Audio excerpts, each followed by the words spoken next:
Hello friend, आपका जे study classes में स्वागत है।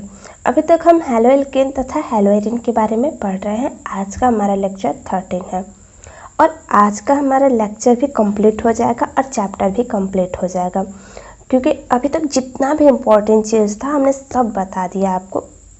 ऐसा कोई भी पॉइंट अब नहीं बचा है जो आपसे क्वेश्चन न होए। हेलो एल्केन तथा हेलो एरिन के एक टॉपिक है पॉलीहैलोजन यौगिक, जिसमें आता है डाइक्लोरोमीथेन, ट्राइक्लोरोमीथेन। इसे आप पढ़ेंगे तो आपको अच्छे से समझ में आ जाएगा। एक पॉइंट है ऐसा जो है डीडीटी।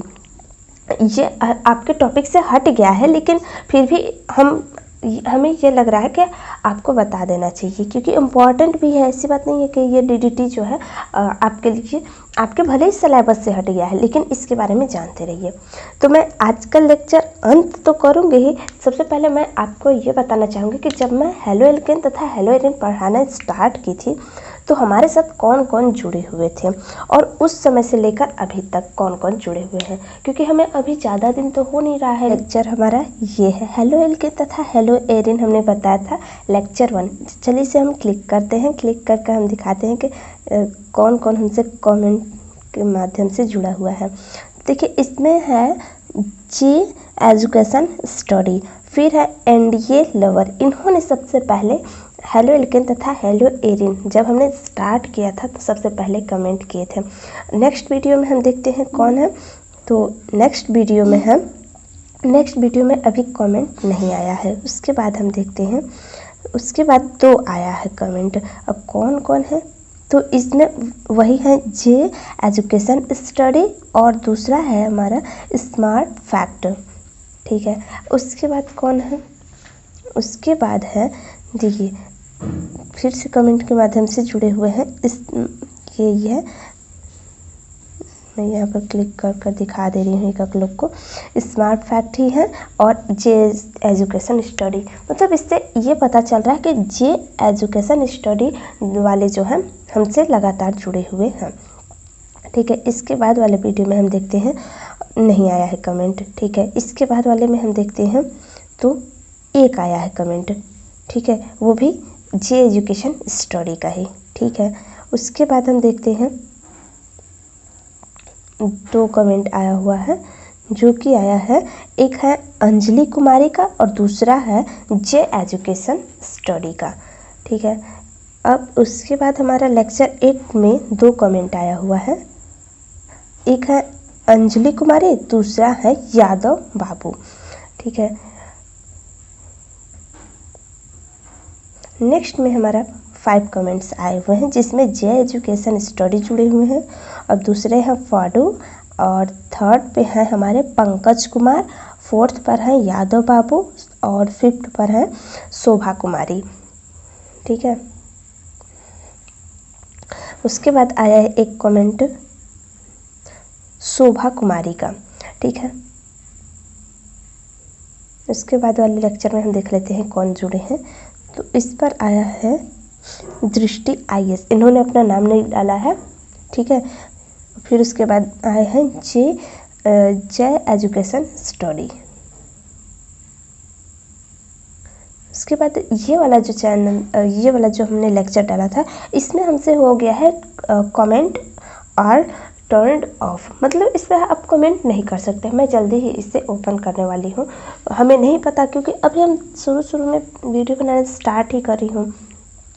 जैसे जैसे आप कमेंट करेंगे उस तरह से हम आपको वीडियो भी प्रोवाइड करेंगे, और जो भी चीज़ आपको दिक्कत है थोड़ा सा भी, तो आप हमें कमेंट के माध्यम से बताइएगा। हमारा पूरा कोशिश रहेगा आपको जल्दी से जल्दी उस चीज़ का रिप्लाई देने का। एक बात और दोस्तों, आप हमें ये बता दीजिएगा कि आप में से कितने लोग बायोलॉजी के स्टूडेंट हैं। ठीक है, ठीक है, कमेंट के माध्यम से आप हमें बताइएगा कि आप में से कितने लोग बायोलॉजी के स्टूडेंट हैं, क्योंकि मैं बायोलॉजी का भी क्लासेस लेने वाली हूँ। ठीक है, तो अब तक हमने जितना भी कुछ कहना था मैंने कह लिया। अब हम अपने टॉपिक पर आते हैं, जो कि है हमारा डीडीटी। अब ये डीडीटी क्या होता है इसके बारे में आज हम जानेंगे। देखिए, डीडीटी जो है, डीडीटी, अब ये क्या होता है, सबसे पहले हम जान लेते हैं कि DDT जो है इसका फुल फॉर्म क्या होता है। D का मतलब होगा यहाँ पर डाइक्लोरो, फिर ये जो D है इसका मतलब हुआ डाइफिनॉल, ने फेनिल, ठीक है, डाइक्लोरो डाइफेनिल। फिर उसके बाद टी होता है हमारा ट्राई क्लोरो इथेन,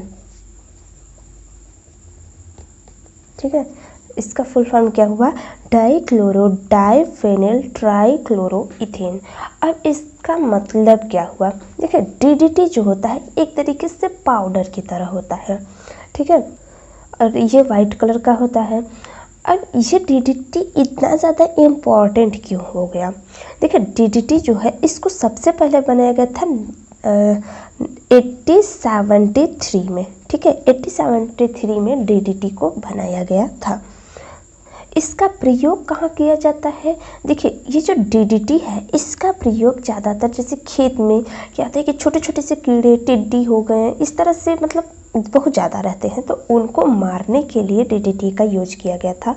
और इसके साथ जैसे हम लोग अक्सर मच्छर से तो कौन नहीं परिचित होगा, ऐसा कोई हो नहीं सकता जो मच्छर से न परिचित हो, और ये जो DDT है यह मच्छर को मारने का कार्य करता है। देखिए लाभ की दृष्टि से देखा जाए तो DDT बहुत ज़्यादा इम्पॉर्टेंट है, जैसे खेतों में हो गया फसल सलभ जिसे बोलते हैं, छोटे छोटे कीड़े मकोड़े उनको मार दिया। मच्छर बहुत ज़्यादा इम्पॉर्टेंट है, इसको मार देता है DDT, कितना अच्छा है, ठीक है। इसमें खराबी क्या है, देखिए ये जो DDT है यह कई वर्षों तक उसी अवस्था में रह जाता है, मतलब इसमें कोई परिवर्तन नहीं होता। और क्या हुआ कि ये DDT जो होता है जैसे पक्षी हो गए, पक्षी अगर मान लीजिए जैसे मच्छर हो गए, कीट पतंग को तो पक्षी खाते हैं, ठीक है।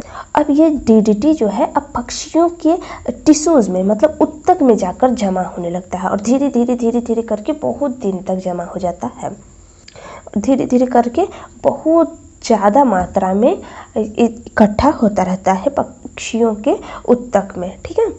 सबसे पहले हम आपको बता देते हैं कि DDT का फार्मूला क्या होता है, कैसे बनाते हैं, उसके बाद समझाएंगे तो आपको भी समझ में आएगा। सबसे पहले हम क्लोरल लेते हैं। क्लोरल क्या होता है, क्लोरल होता है CCl3CHO, ठीक है। उसके बाद हम 2 फिनॉल लेते हैं। फिनॉल क्या होता है, बेंजीन हो गया, बेंजीन से जुड़ा हुआ OH, ठीक है, 2 फिनॉल लेते हैं। अब उसके बाद क्या होता है इसमें OH। अब आपको पता ही होगा कि यहाँ पर C है, C ने 2 बॉन्ड बनाए, मतलब कार्बन ने 2 बॉन्ड बनाए, तो 2 हाइड्रोजन बाकी है, तो 1 हाइड्रोजन इसके साथ और 1 हाइड्रोजन हम दिखा दे रहे हैं, एक हाइड्रोजन को दिखा रहे हैं हम, ठीक है।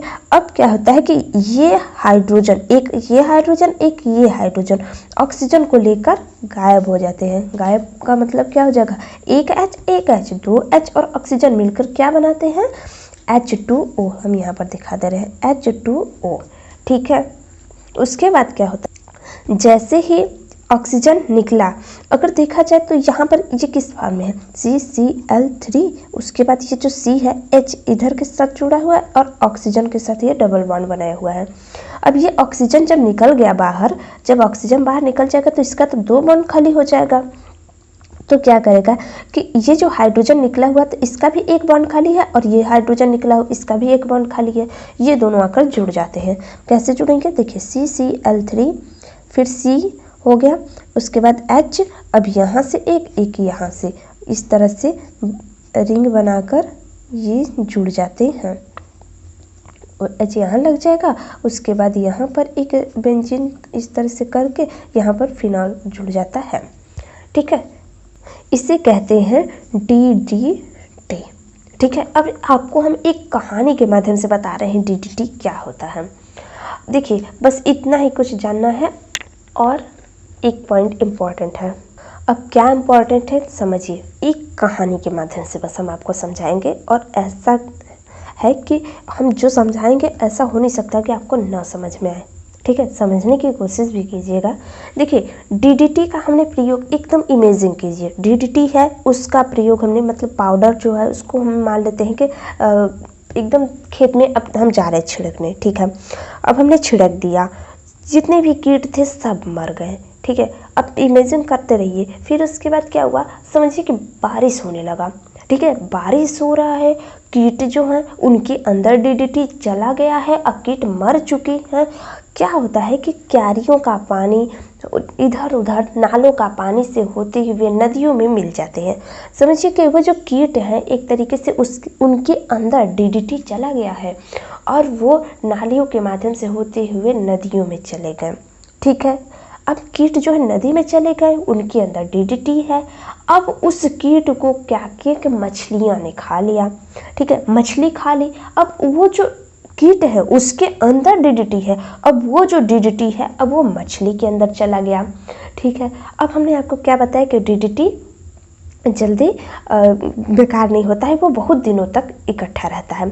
ठीक है, अब क्या होता है कि वो जो डीडीटी है अब पक्षी के अंदर चला गया, अब पक्षी नहीं सॉरी मछली के अंदर गया है अभी। ठीक है, अब उस मछली को पक्षी ने खा लिया। जैसे होता है ना, आप देखते होंगे कि तालाब है उसके पास ही बगुला रहता है, किसके तलाश में, मछली हो गए, छोटे छोटे कीड़ों के तलाश में ही रहता है। तो वो क्या करता है, जैसे आप इमेजिन कीजिए कि कोई पक्षी क्या किया कि उस मछली को खा गया। अब उस मछली के अंदर डीडीटी था, अब वो जो मछली के अंदर जो डीडीटी है अब वो पक्षी के अंदर चला गया। ठीक है, अब वो डीडीटी क्या करेगा, जैसे पक्षियां जो है जब वो अंडे देना स्टार्ट करती हैं तो क्या होता है कि अगर अंडे को देखा जाए इसी तरह से होते हैं। ठीक है, अब उन अंडे किस कलर के होते हैं, ज़्यादातर पक्षियों के देखा जाए तो वाइट कलर के होते हैं।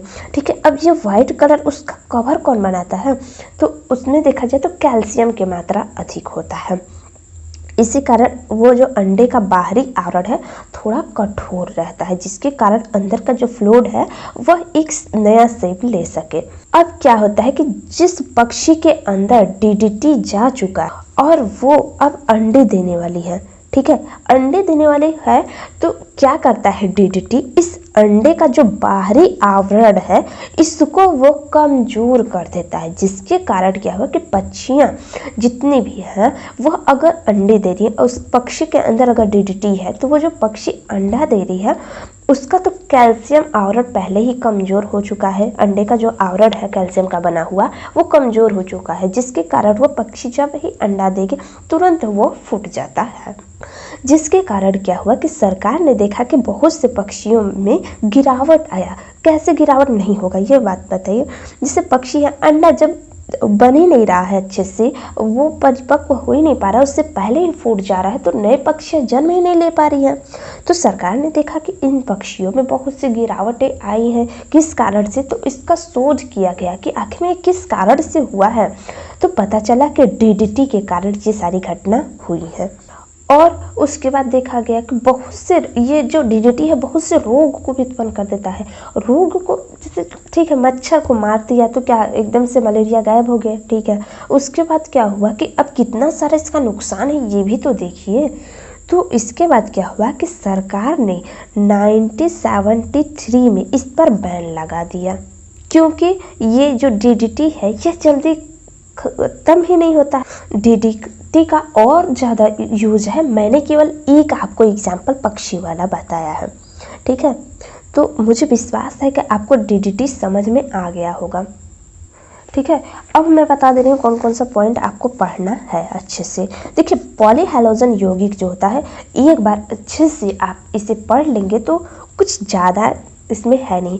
जैसे पॉलीहेलोजन यौगिक में क्या होता है कि जैसे डाइक्लोरोमेथिन हो गया, मेथिलीन क्लोराइड जिसे बोलते हैं, इसको हमें पढ़ना है। तो हम क्या करते हैं, ज़्यादातर हम ऐसे पढ़ते हैं जैसे वायु में क्या होता है मेथिलीन क्लोराइड की अधिक मात्रा थोड़ी सी मात्रा के संपर्क में आने के प्रभाव से श्रवण मतलब सुनने, दृश्य मतलब देखने की क्षमता में आंशिक क्षीणता आ जाती है। मेथिल क्लोराइड वायु में अधिक मात्रा के प्रभाव से क्या होता है, जैसे मान लीजिए कि मेथिलीन क्लोराइड जो है अगर वायु में अधिक मात्रा में है यह, ठीक है, जैसे हम लोग सांस ले रहे हैं, सांस के माध्यम से मेथिलीन क्लोराइड अगर हम लोग के शरीर के अंदर जा रहा है तो क्या होता है कि चक्कर आने लगता है, मितली आने लगती है, मतलब सिर घूमने लगता है, हाथ पैर की अंगुलियों में सनसनी आ जाती है। जैसे हम लोग कहते हैं ना कि हम ऐसे ही हाथ किए हुए थे, पता नहीं क्या हो गया कि जैसे लग रहा है कि खून जाम हो गया, कुछ काम ही नहीं कर रहा है, एकदम सनसनी पड़ गया है। तो वही है यहाँ पर सनसनी एवं जड़ता इस तरह से है, ठीक है। आप चाहे ये मतलब एक एक पॉइंट पढ़ेंगे आपको सब कुछ समझ में आएगा, ऐसा कोई भी पॉइंट नहीं है जो आपको ना समझ में आए। एक पॉइंट है ये क्लोरोफॉर्म वाला, ट्राइक्लोरोमीथेन क्लोरोफॉर्म इंपॉर्टेंट है, थोड़ा इसे ध्यान से पढ़िएगा।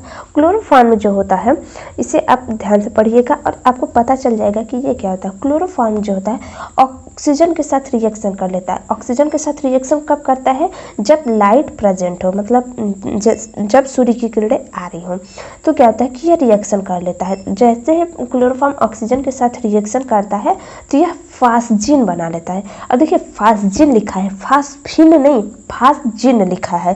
फास्जिन का फार्मूला होता है COCl2 और फास्फिन का फार्मूला होता है PH3।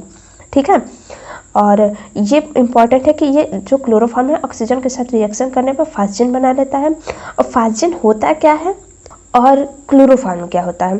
देखिए क्लोरोफॉर्म जो है ऑक्सीजन के साथ रिएक्शन कर लेता है तुरंत, ठीक है।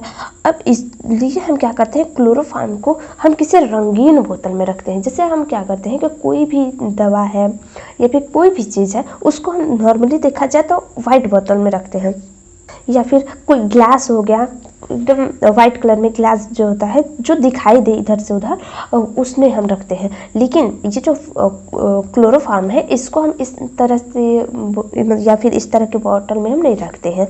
क्यों नहीं रखते? क्योंकि जैसे लाइट आता है और ऑक्सीजन तो इन्वायरमेंट में है ही, तुरंत रिएक्शन कर जाता है। रिएक्शन करने पर फास्जिन बना लेता है जो कि एक प्रकार का यह विषैला पदार्थ होता है। आप इस पैराग्राफ को पढ़ेंगे तो आपको अच्छे से समझ में आ जाएगा। ठीक है, इसी तरह आपको ये पॉइंट भी पढ़ लेना है।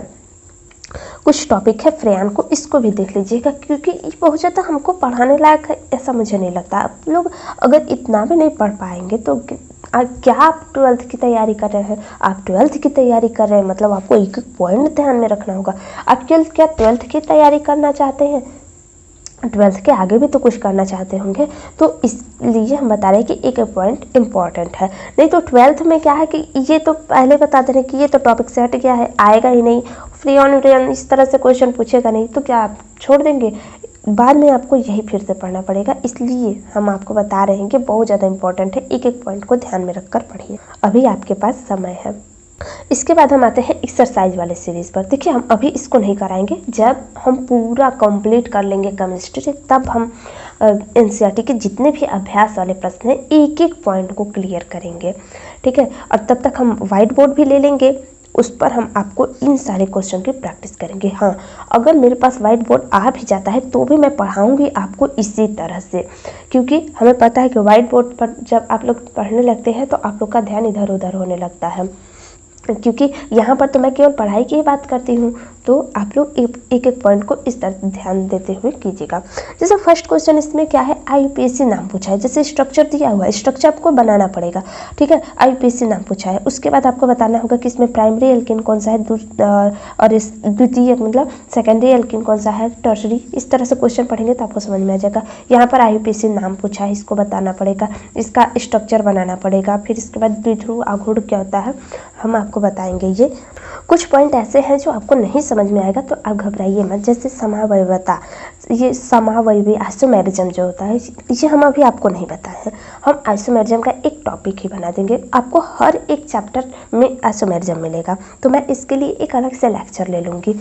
देखिए इस तरह क्वेश्चन आप अपने से कीजिएगा। हाँ, ये जो क्वेश्चन है ये बहुत ज़्यादा इंपॉर्टेंट है। हमें पता है कि हमने एक एक क्वेश्चन को सॉल्व कराया है, कोई ये नहीं कहेगा कि आपने ये वाला नहीं कराया। मैंने ये वाला भी कराया है। इस रिएक्शन को आप देखकर बता सकते हैं कि ये तो फिंकेलस्टीन रिएक्शन है। फिर हमने ये वाला रिएक्शन कराया है। फिर इसके बाद आप ये वाला रिएक्शन आप कर सकते हैं, ये वाला रिएक्शन भी आप कर सकते हैं, ये रिएक्शन भी, ये रिएक्शन भी, ये रिएक्शन, मतलब आप सब रिएक्शन एक तरीके से कर सकते हैं। आपको हो सकता है दिक्कत शायद इस वाले रिएक्शन में है, लेकिन दिक्कत तो ऐसे नहीं होना चाहिए। अगर है तो ठीक है, इसे रहने दीजिए, बाकी सब तो आप कर ही सकते हैं क्योंकि हमने एक एक पॉइंट को डिस्कस किया हुआ है लेक्चर में। ठीक है, तो जैसे ये वाला रिएक्शन है, NaCl बाहर निकल जाएगा, आई आकर इससे जुड़ जाएगा, इससे क्या कहेंगे, ये कौन सा रिएक्शन है, फिंकेलस्टीन रिएक्शन है। अब ये वाला रिएक्शन है, KBr बाहर निकल जाएगा, OH आकर जुड़ जाएगा। इसी तरह यहाँ पर है NaBr निकल जाएगा, यहाँ पर OH है, H को लेकर गायब हो जाएगा। ठीक है, H2O पे बन जाएगा, इस तरह से होगा ये रिएक्शन।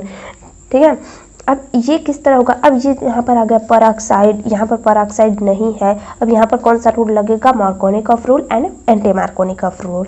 अब एक एक पॉइंट को हम अच्छे से डिस्कस किए हैं, हम इसलिए हम एक एक पॉइंट को फिर से डिस्कस नहीं करना चाहते। आप इस तरह के क्वेश्चन की प्रैक्टिस कीजिएगा और आप हमें ये जरूर कमेंट बॉक्स में बताइएगा कि आप में से कितने लोग बायोलॉजी के स्टूडेंट हैं, ठीक है, और कितने लोग मैथ्स के स्टूडेंट हैं। और आज का लेक्चर कैसा रहा, हमें पता है कि जो पहली बार देखेगा उसके लिए तो बहुत ही बोरियस रहा होगा, लेकिन जो कंटिन्यू है उसके लिए इंटरेस्टिंग रहा होगा। तो आज का लेक्चर कैसा रहा दोस्तों, आप हमें ज़रूर से ज़रूर कमेंट बॉक्स में बताइएगा। अगर आपको अभी भी कोई पॉइंट, अगर आपको डाउट लग रहा है तो भी आप हमें कमेंट के माध्यम से बताइएगा। थैंक यू दोस्तों।